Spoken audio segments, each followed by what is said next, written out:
રોગના જંતુઓ શરીરમાં દાખલ થાય અને પ્રથમ ચિહ્ન લક્ષણ દેખાય તે વચ્ચેના સમયગાળાને શું કહે છે? Incubation period. મતલબ કે આપણે જ્યારે એક્સપોઝ થાય કોઈ બી બેક્ટેરિયા અથવા વાયરસથી અને ત્યાંથી લઈને જ્યારે પહેલું સિમ્ટમ્સ દેખાય ત્યાં સુધીને, મતલબ કે અહીંયા આપણે એક્સપોઝર થયું કોઈ બી બેક્ટેરિયા અથવા તો કોઈ બી પેરાસાઇટ સાથે, ત્યાંથી લઈને અહીંયા હું ફર્સ્ટ સિમ્ટમ્સ, આ પીરિયડ જે છે એને કહેવાય ઇન્ક્યુબેશન પીરિયડ. ઓકે, હવે આનો આન્સર છે ઇન્ક્યુબેશન પીરિયડ. હવે શું છે કમ્યુનિકેબલ પીરિયડ? કમ્યુનિકેબલ પીરિયડ કોને કહેવાય?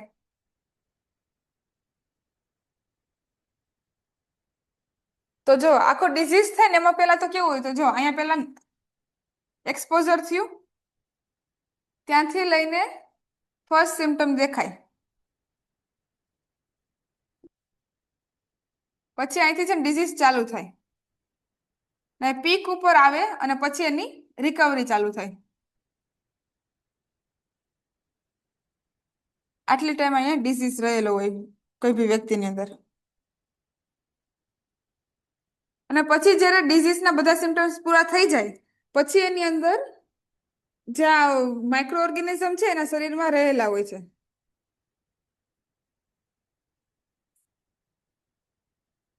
મતલબ આ પીરિયડ થી લઈને આ પીરિયડ સુધી, મતલબ કે જ્યાંથી એનો એક્સપોઝર થાય, એનામાં પેલું સિમ્ટમ દેખાય, આખો ડિઝીઝ થઈ જાય અને ડિઝીઝ મટી પણ જાય, અને પછી અહીંયા આ સમય એના બ્લડ સેમ્પલ આપણે બ્લડ ટેસ્ટ કરાવીએ ને,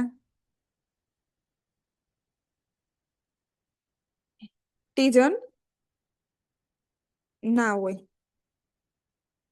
આ પોઈન્ટ, મતલબ કે આ સુધીના સમયગાળાને આપણે કહેવાય કમ્યુનિકેબલ પીરિયડ. તો કમ્યુનિકેબલ પીરિયડ એટલે થાય શું?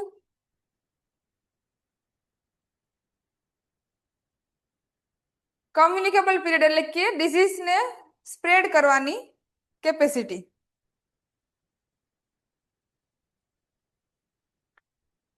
એટલે આટલા સમયગાળા સુધી જે માણસ છે એ બીજા કોઈ વ્યક્તિમાં ડિઝીઝ છે સ્પ્રેડ કરી શકે.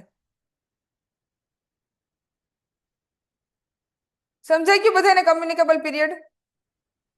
અને બીજું છે ને ઇન્ફેક્શિયસ પીરિયડ પણ કહેવાય છે. કમ્યુનિકેબલ પીરિયડ છે ને એને ઇન્ફેક્શિયસ પીરિયડ પણ કહેવાય.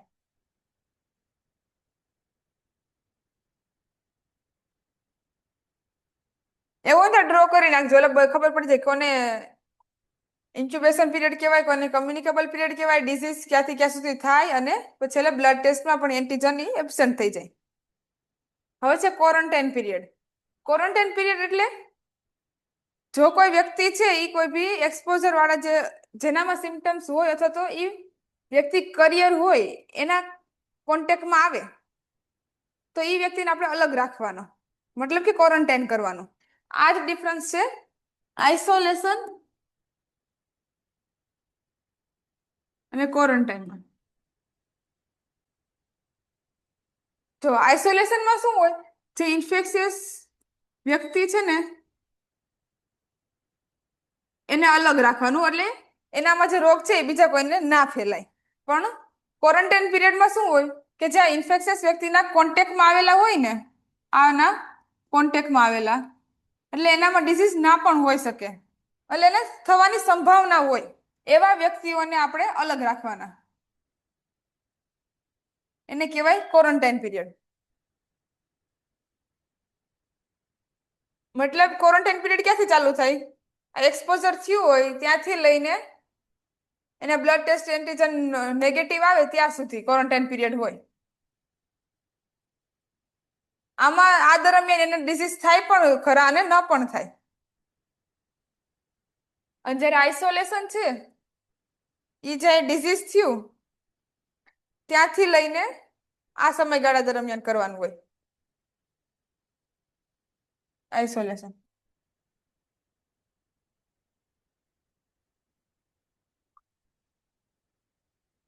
એટલે જ ખબર આપણે એક MCQ આવ્યો હતો કે હંમેશા આઇસોલેશન જે પીરિયડ હોય ને એ ક્વોરન્ટાઇન પીરિયડ કરતા નાનો હોય છે. સમજાઈ ગયું બધાને? કોને કે આઇસોલેશન કહેવાય, ક્વોરન્ટાઇન કોને કહેવાય, ઇન્ક્યુબેશન પીરિયડ કોને કહેવાય, કમ્યુનિકેબલ પીરિયડ કોને કહેવાય? સમજાઈ ગયું ને બધાને?